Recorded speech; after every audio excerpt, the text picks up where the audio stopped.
Boxe Pelletier, votre boxe vlog au Québec.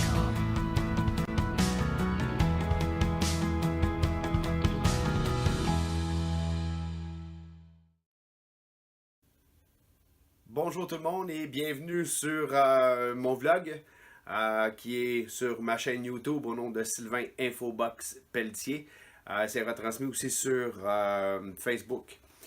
Donc, c'est la deuxième capsule. Je vous avais dit que après l'introduction de la première capsule, je vous ai dit qu'on viendrait dans le vif du sujet. Ben, ce soir, on va jaser boxe. J'ai trois sujets ce soir. Le gala de Eyes of the Tiger, bien entendu. À Chicago, Arthur Beterbiev qui défend sa ceinture IBF chez des 175 livres. Et aussi une partie de la boxe olympique, des galas qui se déroulent en fin de semaine. Et bientôt, l'arrivée des gants dorés qui sont des préparations pour les Jeux du Canada. Donc, soyez prêts, on part ça.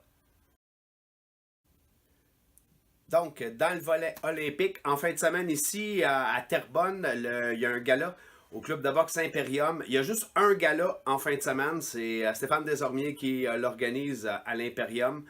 J'ai déjà assisté à un gala à l'Imperium et il y a de l'ambiance là-bas, c'est ça, c'est super le fun. Je sais qu'il y a des billets qui vont être vendus à la porte, je vais afficher l'adresse en dessous, le lien sur la page de la FQBO auquel vous allez voir l'adresse pour ceux qui veulent y aller.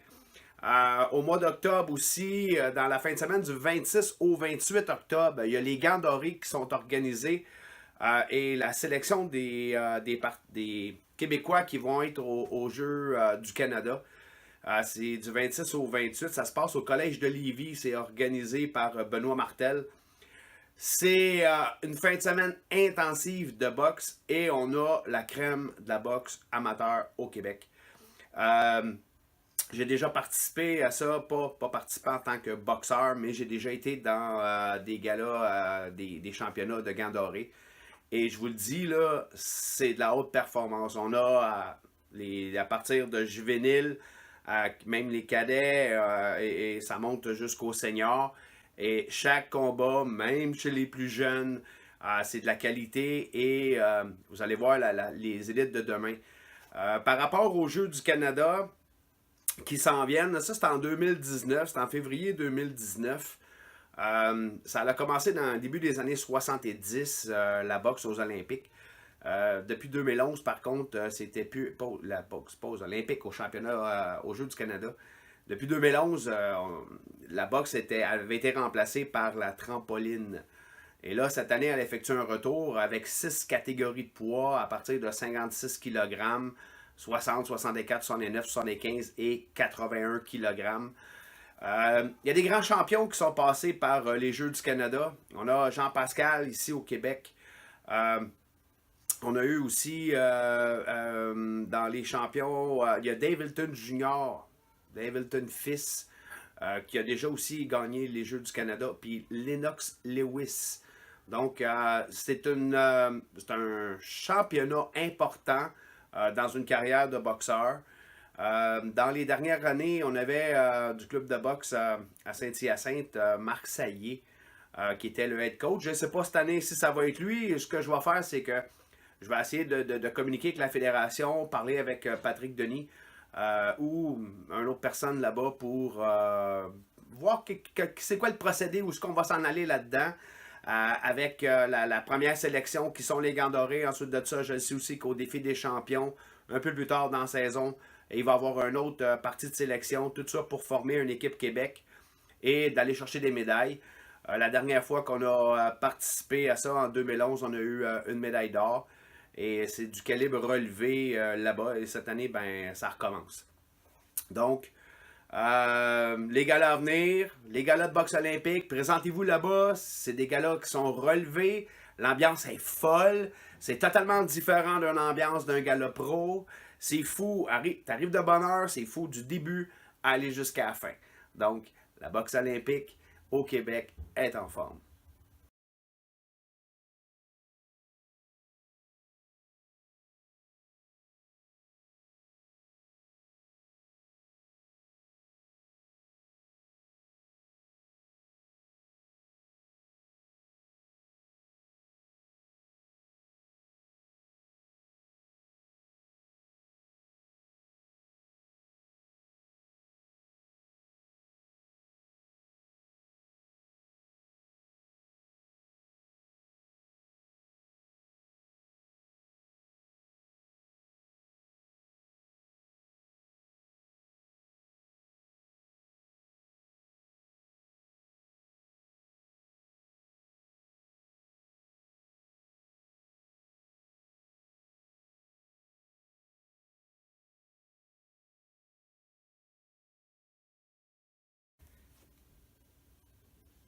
la boxe professionnelle en fin de semaine. C'est le début de la saison 2018-2019. Puis ça part en malade ici au Québec avec un gala organisé par Eyes of the Tiger qui est présenté au centre Vidéotron. Je sais pas, là, ces réseaux sociaux, là, si t'as pas vu ce qui se passait là, c'est malade mental. Butler et Balmire nous en donnent incroyable, incroyable. C'est une guerre des réseaux sociaux, moi je l'appelle ma guerre sociale. Ils sont assez malades mentales, mais avant de parler d'eux autres directement, ben, on va commencer par les combats d'avant. Je vais faire ça très brièvement. On a des nouveaux boxeurs qui arrivent. Kimi Savoie, qui est du club Performance de Trois-Rivières. En passant à Trois-Rivières, le club Performance sont rendus avec 4 professionnels là-bas, dont 3 qui vont être sur la carte à Québec. Donc, Kimi fait son entrée et il y a aussi Yannick Parent qui fait ses débuts en tant que professionnel. Donc, bonne chance les boys. Ceux qui recherchent Kimi Savoie, juste une petite parenthèse là, sur BoxRec. Il s'appelle sur BoxRec, il porte le nom de son père qui est Kimi Cloutier. Donc, c'est une petite parenthèse que je referme. On a aussi les débuts au Québec de Artem Attends un peu là. Oganesian, ok? Je le répéterai pas tout le temps, moi je vais l'appeler Artem, on va savoir c'est qui. Vous allez savoir vite c'est qui. C'est un. Il a été champion du monde junior, lui. Le jeune boxeur aujourd'hui, il arrive ici, il a 6 combats. 6 combats qui ont été faits en Russie. Ça reste que ces combats, il est là-bas. Les fiches de ses adversaires sont plutôt, je dirais, quasiment médiocres. Mais à 19 ans, Eyes of the Tiger va le challenger. Ça commence déjà lors de son premier combat. Vous allez l'aimer. C'est une dynamite. Ratez pas son combat, même s'il fait face à aujourd'hui un boxeur qui a une meilleure qualité et qui a plus d'expérience que ce qu'il a fait face avant. Vous allez l'aimer, lui. Lui, vous allez l'aimer, je vous le dis. Sébastien Roy, la fierté de Thetford. Sébastien, lui, va être à Québec aussi. Donc, Sébastien continue son ascension. Il va faire ses petits combats, ses petites affaires. Et je le sais que la gang de Thetford l'aime bien gros. Maintenant, Clovis Drolet et Vincent Thibault. 2 gars de Québec qui rentrent dans le centre Vidéotron là-bas, qui vont avoir une foule partisane en arrière d'eux autres. 2 boxeurs qui ont été champions canadiens au niveau de la boxe olympique. Je suis content pour eux autres qui vivent le trip à Québec. C'est leur maison, c'est chez eux. Aujourd'hui, ils s'entraînent au club de boxe champion à Montréal. Mais Québec, c'est leur ville, c'est leur place. Clovis reprend un combat. Moi, j'appelle ça un combat de remise en forme. Vincent, lui, c'est un combat... c'est ça. Vincent, c'est un combat baromètre. Il fait face à Sergio De Leon. Et De Leon, lui, c'est un boxeur qui a déjà fait face à Jesse Wilcox. Jesse Wilcox, c'est un boxeur de l'Ontario qui fait partie de la famille Wilcox. C'est une grosse famille de boxe là-bas. Jesse a mis De Leon KO au 3e round. Il y a aussi Christian Billy ici à Montréal qui a mis De Leon KO au 3e round. Puis Clovis Drolet a fait une décision unanime en 6 rounds avec De Leon. Donc, pour Vincent, on parle d'un boxeur baromètre. Il y a une importance dans ce combat-là. Et ça va nous situer, là, Vincent, là, où ce qui se situe à travers tout ça. Là, OK? Donc, on va pouvoir faire des comparatifs avec Wilcox en Ontario. Ça serait un combat que j'adorerais voir, Wilcox contre Thibault. Et Christian Billy ici. Puis Christian Billy, on s'entend, là, c'est un champion olympique. Donc, c'est un boxeur. De Leon, c'est un boxeur, ce que moi j'appelle baromètre. Ensuite de ça, il y a Andranik Grégorian. Bon, là, je vais peut-être pas être fin, là, je vous le dis, là. Moi, je parle avec mon cœur, c'est là. Acevedo, le boxeur contre qui il fait face. Là, c'est le temps d'aller prendre une liqueur. C'est le temps d'aller à la toilette. Vous allez avoir le temps de revenir avant la fin du 8e round. Et il n'y aura pas personne de coucher à terre là. Je pense pas. C'est pas 2 boxeurs, c'est plus principe technicien. Gants de velours, c'est pas des boxeurs qui frappent avec énormément d'autorité à ce qu'on peut voir dans leur combat. J'ai jamais reçu un coup de poing sur la gueule ni un ni l'autre, là. Je présume que moi, je m'étendrai plus vite que leur adversaire. Mais à ce qu'on peut voir, c'est pas deux boxeurs qui ont la claque là, qu'on appelle. Là. Donc, ça va être probablement le bon temps pour aller prendre une liqueur ou aller à la toilette. Parce que quand que vous allez revenir de ce combat-là, là, ça commence. Là, votre show de la soirée commence. Vous avez eu des bonbons avant, mais là, arrive le gros show. Bâtir. Notre ami Bâtir va faire face à Patricio Moreno. Patricio Moreno, c'est un boxeur de KO. 22 combats, 20 victoires, 2 défaites, 14 KO.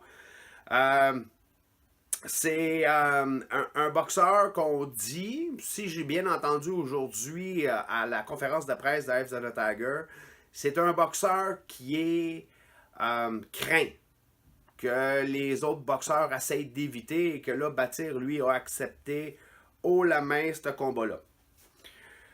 Moreno, là, c'est son deuxième combat en 2 ans. Son dernier combat remonte au mois de mars cette année. La fiche qu'il a, on le voit là qu'il a une bonne fiche. Il a fait face à des bons aspirants, mais c'est un boxeur accessible à Bâtir. Moreno, c'est un gaucher, ce qui va faire que Bâtir va rencontrer un gaucher pour une 3e fois en 4 combats. Son dernier combat à Bâtir était contre un gaucher aussi. On a vu Bâtir, face au gaucher, avoir des difficultés avant la mi-combat. Donc, on l'a vu même plier les genoux à travers ça. Donc, ça va faire un bon test parce que Moreno, s'il pince, il pince et il y a des chances qu'il finisse sa job. C'est un type de boxeur comme ça. Donc, Bâtir a un test là. Et ce qui est intéressant de savoir dans le cas de Bâtir, c'est une histoire qui se continue. On a eu l'histoire avec Stéphane Larouche, que là, il y a un mois, Bâtir qui s'entraînait depuis ses débuts avec Larouche, avec les démêlés administratifs entre Larouche et Eyes of the Tiger, Bâtir s'est retrouvé out du gym de le Boxe Montréal, donc où ce que l'équipe de Stéphane Larouche s'entraîne. Et il est déménagé. On avait parlé comme quoi que c'était Marc Ramsey qui prendrait la place à Stéphane Larouche. C'est que samedi ici, Marc Ramsey il est avec Arthur Beterbiev à Chicago. Et là, on m'avait dit comme quoi que on disait, bon, oui, il y a une grosse équipe et choses comme ça. Lui est en combat de championnat du monde là-bas. Donc, l'équipe est là-bas, là, en l'heure actuelle. On a une capacité ici de rebondir au Québec. Par contre, pour remplacer Ramsey qui est remplacé à Larouche, on a fait, depuis quelques temps déjà au Québec, il y a un Kazakh qui est descendu ici, qui s'appelle Kanat Altaev. On le voit, Altaev, dans la plupart des vidéos qui sont montées par Punching Grace sur la préparation de ce combat-là. Donc, présentement, c'est un coach kazakh qui s'occupe de Bâtir. Et donc, c'est quelqu'un qui se connaissent. Ils ont vécu dans les mêmes régions, là, à 4 heures de différence là, dans leurs villes respectives. Là, Altaev, il vient de la plus grosse capitale, le plus gros centre urbain au Kazakhstan. Et Bâtir était quand même pas très loin de là. Donc, j'ai comme l'impression qu'ils ont évolué, même si Altaev, avant d'être coach, était boxeur. Donc, ça va être intéressant de voir comment Bâtir va avoir sa réaction par rapport à ça, par rapport à faire face à un gaucher et par rapport à faire face à un cogneur qui, s'il pince, il veut te finir. Donc, ça va être le troisième combat, le troisième avant-dernier combat de la soirée. Belmire contre Butler. Non, mais c'est-tu malade, ces réseaux sociaux? C'est malade. Ça se tire des flèches. C'est fou raide. Fou raide. Puis savez-vous quoi? J'adore. C'est pour ça que j'aime les combats locaux. Ces gars-là, ils se connaissent. Ces gars-là, ils vont se taper sa gueule. Mais là, présentement, ils se tapent la gueule. Puis c'est vendeur. Et moi, écoute, regarde, j'ai le poil qui m'a redressé ses bras. Je capote. J'adore ça. Mais là, samedi, quand que ça va faire ding-ding, c'est fini là, le tapage de gueule. C'est là qu'on se tape sa gueule. Écoute, tout amène à dire que Butler va pas battre Balmire, va détruire Balmire. On dirait que c'est un step, là, quand on regarde ça, c'est un step bien haut. Là. OK? Ça devrait être ça. Ça devrait être ça. Mais dans les combats locaux, là, quand l'émotion monte, là, tout peut changer. Fait que, pars pas dans l'idée d'arriver là-bas puis d'attendre que Butler ait étendu Balmire. Ça se peut que ça arrive pas. Ça se peut que le contraire arrive. On ne le sait pas. Si on prendrait des boxeurs baromètres qu'on ferait affronter Balmire contre le même gars, puis Butler contre le même gars, probablement que si tu montes, là, Jordan, là, il va stepper, il va arrêter à un moment donné pendant que Steven va monter. Mais quand c'est local, on le sait pas. On le sait pas. Fait que reste assis sur ton banc, admire le spectacle. Il reste encore deux dodos là, avant d'avoir le gros show, là, puis ça continue à s'écœurer. Là. Fait que admire ça sur le net, tripe au bout avec eux autres. Moi, j'en ris des bouts, j'adore ça. Puis samedi, quand c'est le temps de faire ding-ding, là, si t'es pas au coin du métro parce que t'es à Montréal, si t'es pas au centre Vidéotron à Québec, ben assis-toi devant ta TV parce que ça va passer à TVA Sport. Donc, après la partie du Canadien, ce combat-là va passer à TVA Sport. La finale. Keane Carman. J'espère que ça va être un carnage. Je peux pas croire que Carman a une petite chance de battre Keane. Keane a tous les atouts pour détruire Carman.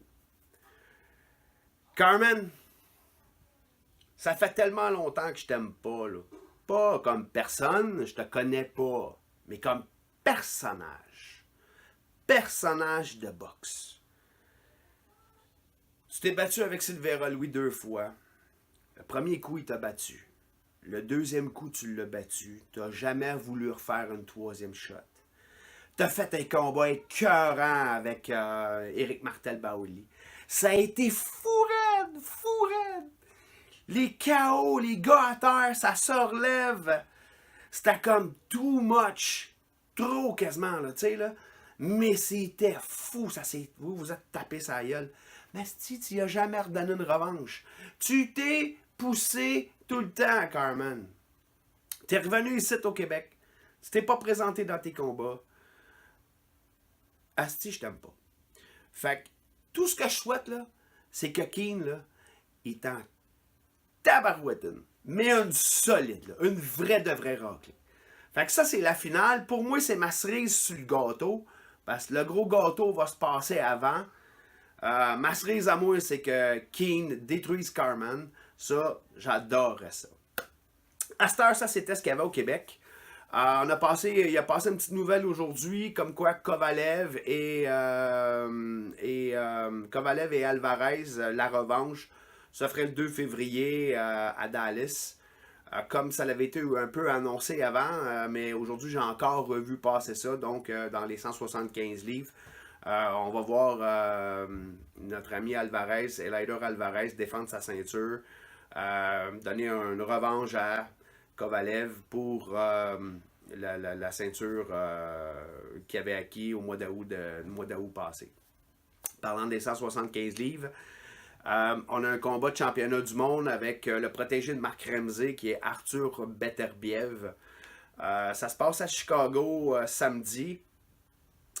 Il se bat contre un dénommé Callum Johnson. Faut pas mélanger avec Callum Smith. Il y a toute une différence entre les deux. Malgré que Callum Smith il boxe à 168, j'espère un saut à 175 pour rehausser éventuellement la catégorie. Entre-temps, ben là, c'est le Callum Johnson qui va faire face à Arthur Beterbiev. Il est classé 7e à la IBF. C'est le plus courageux de la gang qui était en avant. Il a accepté le défi. Là, on nous ramène comme quoi que c'est un gros défi, puis que, bon, une minute, la chose, là. Johnson, il y a 1 minute 28 de boxe dans les 2 dernières années. La fiche, si je me souviens bien, de ses adversaires, il y avait 14 boxeurs qui ont fait face avant avec des fiches déficitaires, des fiches perdantes. Donc, c'est un gars qui a une fiche qui est montée. Je ne sais pas comment il s'est retrouvé à cette position-là, 7e IBF. Il a fait face à un dénommé, son meilleur adversaire. C'est un gars qui est resté debout contre Isaac Chilemba. Et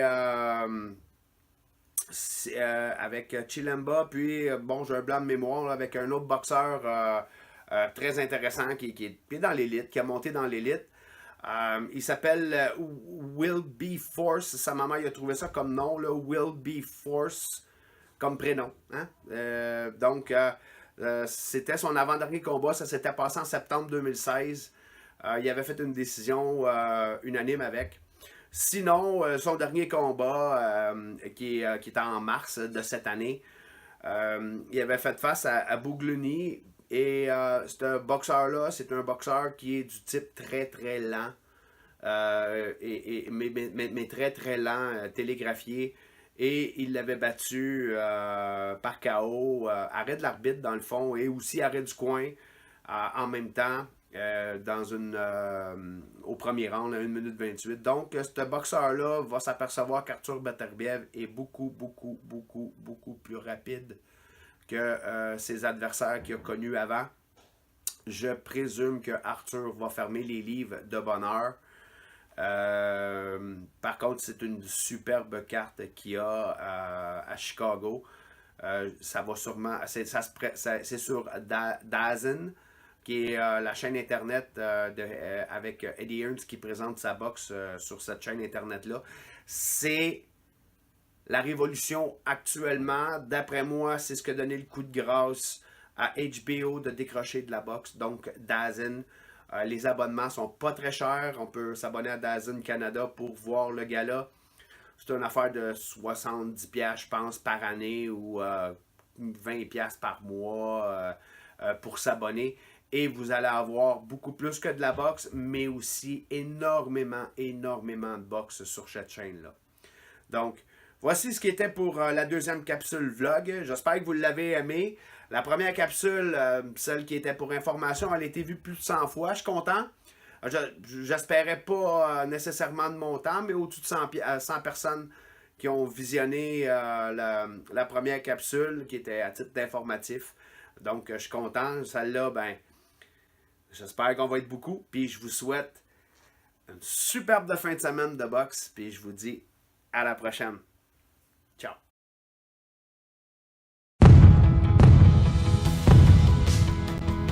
Sylvain Infobox Pelletier, votre box vlog au Québec.